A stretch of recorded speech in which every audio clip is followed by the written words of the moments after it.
Bonjour et bienvenue sur ma chaîne Lumen Noctis. On est parti pour notre deuxième leçon autour du tarot de Marseille. Aujourd'hui, c'est les 22 arcanes majeurs du tarot de Marseille, le cœur du tarot enfin expliqué. Dans la précédente vidéo, si tu t'en souviens, et j'espère que c'est le cas, nous avons découvert ensemble comment le tarot était construit.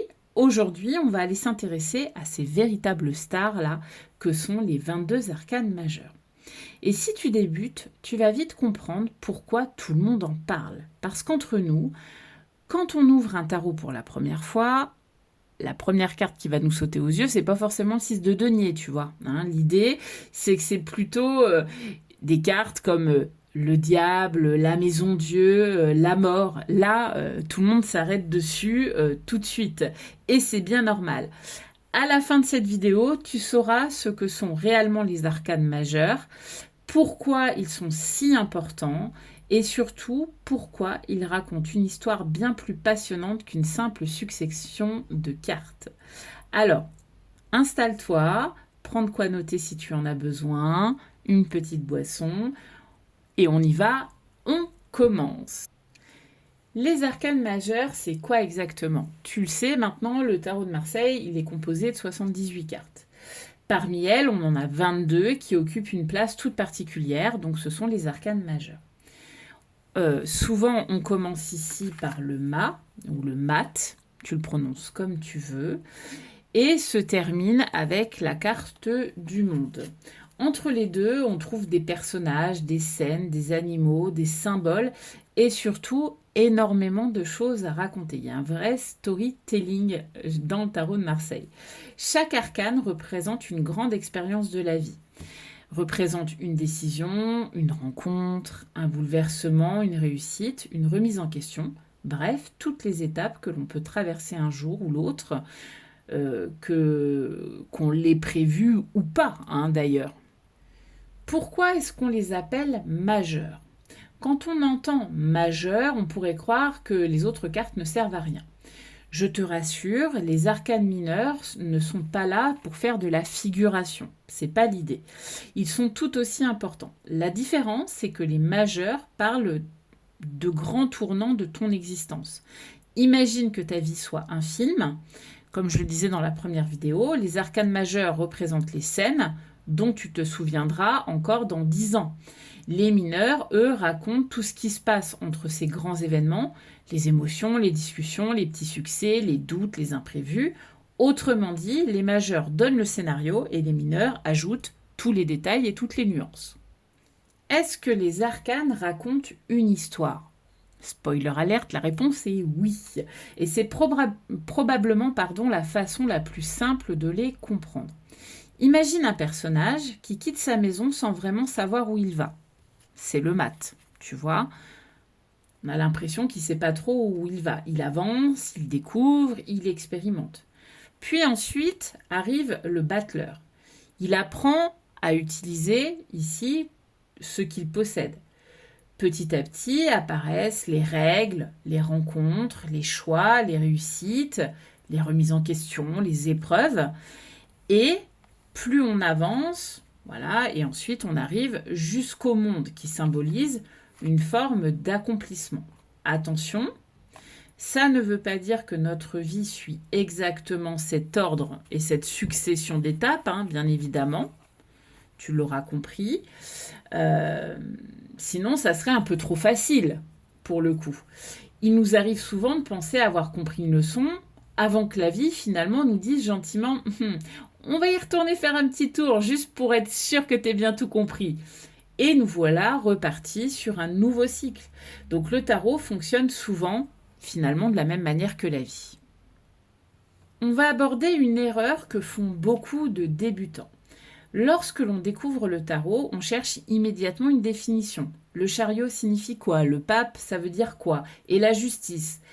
En réalité, c'est pas la meilleure question. La bonne question, c'est plutôt qu'est-ce que je vois?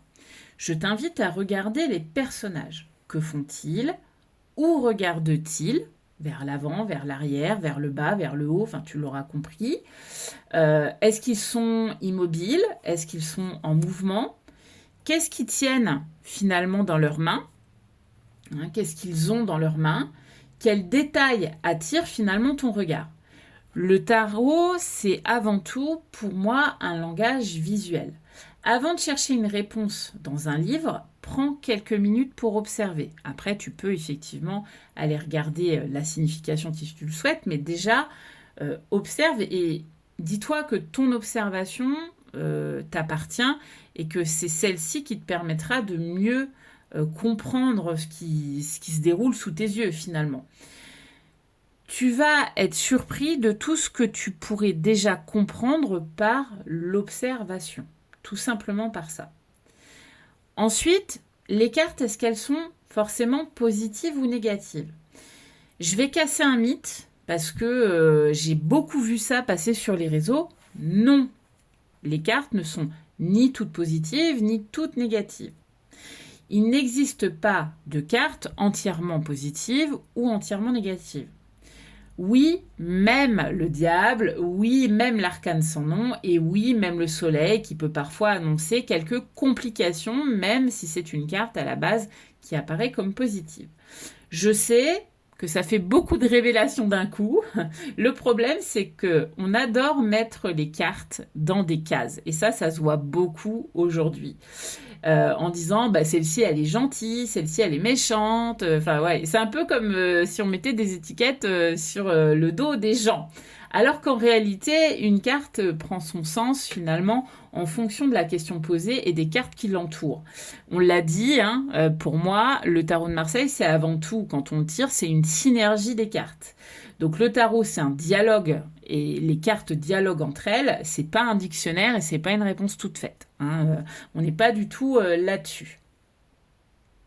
Alors, comment apprendre les arcanes majeures? Alors surtout, je t'invite à ne pas essayer d'apprendre les 22 cartes par cœur ce soir. Ça n'a aucun intérêt. Ton cerveau mérite un peu de repos et laissons-lui ce repos.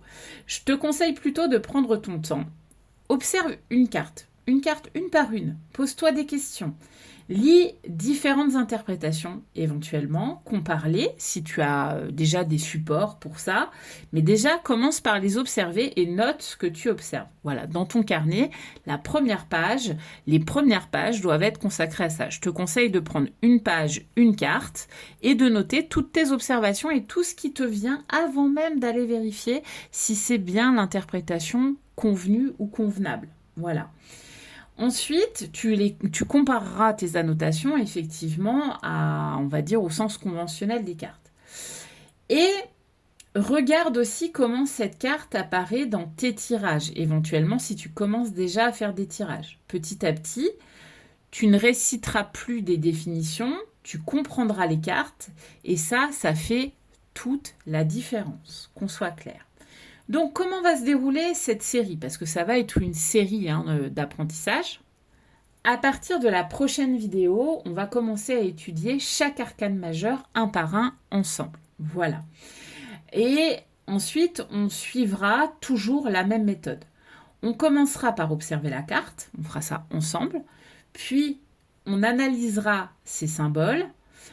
On parlera de ses mots-clés, de son côté lumière. Donc la lumière, c'est à l'endroit, souvent dans un tirage, et l'ombre, c'est à l'envers. Donc on parlera de ce côté-là aussi. On abordera les erreurs d'interprétation les plus fréquentes, les écueils dans lesquels il faut éviter de tomber. Et enfin, on ira sur plusieurs exemples concrets. Parce que mon objectif, c'est pas que tu connaisses le tarot d'un coup. Mon objectif, c'est surtout que tu saches le lire pas à pas et que tu te fasses que tu te l'appropries. Voilà, c'est ça le mot. En conclusion, les arcanes majeurs sont le cœur du tarot de Marseille parce qu'ils racontent les grandes expériences que nous traversons tous et toutes au cours de notre vie. Ils ne sont pas là pour prédire un destin figé. Ils sont là pour nous aider à comprendre ce que nous vivons, les choix qui s'offrent à nous et les leçons que certaines situations peuvent nous apprendre.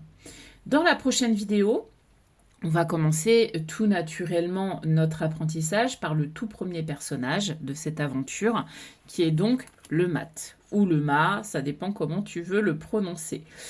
On ira voir pourquoi déjà il ne porte pas de numéro, pourquoi il est si différent des autres cartes et pourquoi est-il souvent considéré comme le véritable point de départ du tarot? On va découvrir tout ça ensemble, on fera ça pas à pas. Si cette vidéo t'a plu, pense à t'abonner, bien entendu, à la liker, aussi à me mettre un petit pouce et puis à venir aussi, commenter si tu en ressens le besoin, si tu as des questionnements. Et l'idée, c'est de t'abonner pour suivre donc cette série consacrée au tarot de Marseille.